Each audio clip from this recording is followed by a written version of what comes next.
Hello and assalamu alaikum. Today we'll be making a Reese's filled cake. I start off by adding a dozen eggs into my cake mix.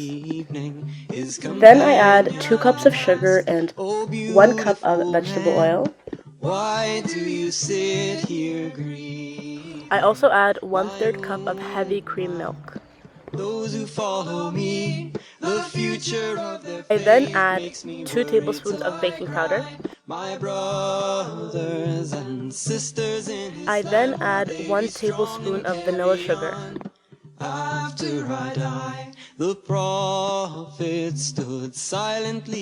that the cake batter has mixed, I'm adding in 1 tablespoon of all-purpose flour, little by little, and there's a total of 3 cups in that bowl. I'm also reducing the speed so that the flour doesn't fly everywhere.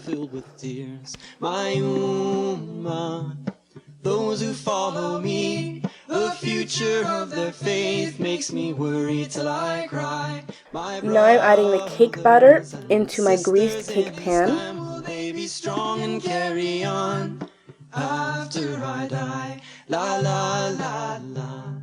I'm going layer by layer, so the first half I'm adding around 9 pieces of Reese's cups, or as many that can cover your pan, and then the other half I'm just layering the rest on top.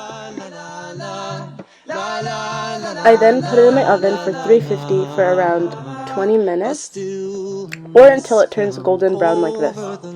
I also do the knife test to make sure that there's no doughy pieces still inside the cake. After flipping it, I cut into it and it looks like this, and it tastes very delicious. And obviously topping it off with some caramel syrup. Bye guys, I hope you enjoyed this video. Don't forget thumbs up, like and share. Bye. Sisters in Islam, will they be strong and carry on?